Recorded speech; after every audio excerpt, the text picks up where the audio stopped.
Welcome back to the deep dive. This is where we dig through stacks of articles, research, all our notes, really, just to pull out those key insights for you. And today we're tackling something where our whole understanding has, well, it's really shifted. We're talking about the world of bilingualism and its, frankly, incredible impact on our brains, on our lives. But before we get into all that fascinating stuff, just a quick reminder, if you haven't already, please do subscribe to our YouTube channel, Daily Colloquial English. Your subscription, it genuinely helps us keep doing these deep dives, so thanks for that. Okay, so let's unpack this. For like a really long time, people actually thought being bilingual was a bad thing. Yeah, maybe even confusing, especially for kids.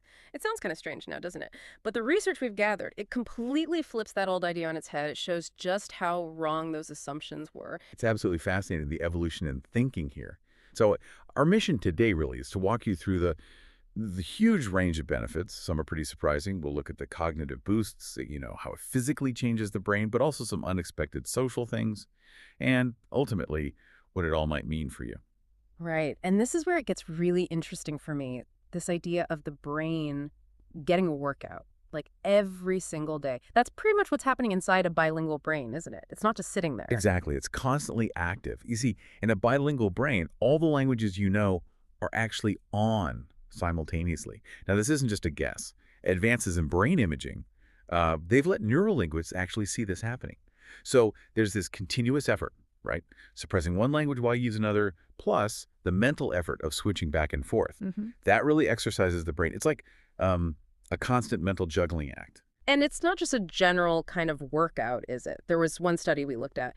It highlighted how that effort, the attention you need to switch languages, it sparks more activity in a specific spot, the dorsolateral prefrontal cortex. So, okay, what does that actually mean? Strengthening that specific bit. That's a great point, and it really gets to the practical side of things. That brain region is crucial for what we call executive function. So think problem solving, switching between tasks smoothly, focusing, filtering out distractions, that kind of thing. More activity there suggests, well, a real strengthening is going on, like upgrading the brain's control center. And we even see physical changes, like a higher density of gray matter. Gray matter, that's where most of the neurons are, right? The thinking parts. Precisely, the main processing unit. So more density, that literally means more computational power. Your brain becomes more complex, more engaged. Okay, so this brain exercise, it's not just happening in the background. It leads to some really significant cognitive advantages, things you'd actually notice. Our sources were pretty clear on this. Improvements in concentration, solving problems, memory, even things like creativity. Yeah, like your brain develops an edge. Yeah. Which brings up a key question. Why? Why does this happen? And a really important concept here is something called cognitive reserve. Cognitive reserve. Right. It's the idea that we build up a sort of reserve of thinking ability, a buffer, if you like. It helps protect against the kinds of losses that can happen with aging or with disease and language. It's so broad, so complex, it touches on ideas, concepts, perceptions, sounds, everything. That makes it a really powerful way to build up that reserve. A mental safety net, kind of. Exactly. The more complex the skill, the stronger the net. And the implications of building that reserve, they're huge. I remember one study, it really jumped out when we were prepping for this. Wasn't there something major out of Toronto about language and dementia? Changed everything. Absolutely. That was a landmark study. Back in 2007, Ellen Bialystock and her team, what they found basically shook the scientific community. Their research suggested that bilingual people develop dementia, on average, 4 to 4.5 years later than monolinguals. 4 to 4.5 years. That's massive. But is it just like having more brain to lose? Or is the bilingual brain actually fighting the disease differently? And what if someone's already older, maybe showing early signs? Can learning then still help? Yeah, good distinction. The research suggests it's more about resilience, that constant management, the switching. It builds a kind of cognitive flexibility. It effectively delays when the symptoms show up. Ah, okay. Not stopping the disease itself, but coping better. Right. Masking its effects for longer, sometimes by as much as 5 years. And yes, even later in life, or if there are early signs of decline, picking up a new language. It's still a beneficial workout. It still contributes to that cognitive reserve. It really does offer a buffer as you age. And interestingly, bilinguals also tend to recover better after a stroke, significantly better. Okay, so with all these amazing benefits, the question lots of people ask is there a best time to learn? Is it too late for me? But the research suggests it's, well, More complicated than that, right? Less about one best time. Exactly. It's more nuanced. Yeah. When you learn as a child, your brain has incredible plasticity. It's like it's wired for learning. You're often building completely new pathways using both sides of the brain. This connects to the critical period idea, that window where language just seems easier to absorb more holistically, including the social and emotional bits, Right. but learning later in life. You're mostly modifying the networks you already have, making new connections between them. Now, that can feel harder, definitely. But the evidence shows the cognitive benefits can be just as significant, maybe even more so, precisely because it takes more effort. More effort equals a bigger workout. Kinda, yeah. Deeper engagement. And speaking of learning early, there was that really cool study from 2023 at Great Ormond Street.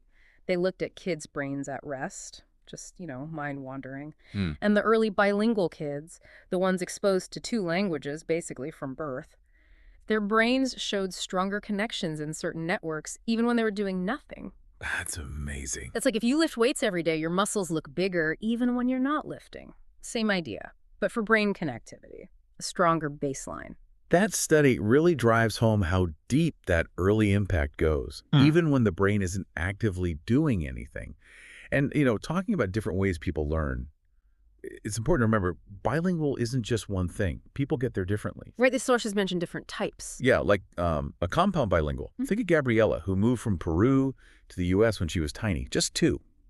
She learns both languages together, one set of concepts. Her older brother, though, maybe he's a coordinate bilingual, learns English at school, keeps Spanish at home, 2 separate systems, 2 sets of concepts, and their parents. Maybe they're subordinate bilinguals, always sort of filtering the second language through their native tongue. But the key thing isn't the label. It's that no matter how you become bilingual, the benefits still happen. Your brain adapts, it gets stronger. There's no single right way to get these rewards. That's really encouraging. So, okay, the benefits aren't just tucked away inside the skull, boosting brain power. Being bilingual actually changes how we see the world, how we interact with other people. Absolutely. One effect that maybe isn't talked about as much, both kids and adults who are bilingual tend to be better at seeing things from someone else's perspective, understanding that there can be different viewpoints, that empathy, that flexibility. It's huge. That makes sense. And there's also recent research showing people often react more emotionally in their first language. Yeah? And more rationally, maybe more abstractly, in their second language. Huh, why is that? Well, the theory is often that you learn your first language in, informal settings, family. Yeah. More emotion tied up in it. The second language, often learned in more formal places like school or work. So it feels a bit more detached, perhaps. Like having 2 different emotional filters. In a way, yeah. 2 lenses to process things through. So it's clearly great for individual brain health. But you're saying there are bigger societal benefits too. Oh, definitely. Learning languages, having multilingual societies, it's incredibly important. Think about it. Global economy, trade, diplomacy, it just works better. Plus, you get this richer mix of ideas when different language communities interact. It can spark innovation, deeper cultural understanding. Bridges between people, basically. Exactly. It enriches the whole fabric of society. So if we pull all these threads together, it's just crystal clear, isn't it? Bilingualism isn't a handicap, not confusing. It's a profound advantage. A lifelong advantage, yes. It sharpens our thinking, helps protect against disease later in life, and just broadens our horizons. Those old ideas, they've been completely overturned by solid science. And maybe the most powerful message from all this research is, it's never too late. Even if you didn't learn a second language as a kid, you can still do your brain a massive favor. The research confirms it again and again. That extra workout the bilingual brain gets, it can delay things like Alzheimer's and dementia by years. A little exercise really does go a long way for the brain. It really does, no matter when you start. So, thinking about all of this, what really stands out to you? Is there a language calling to you? One that might unlock not just new words, but maybe new ways of thinking, new perspectives. Might be time to take that leap. We've certainly given you plenty to think about today, haven't we?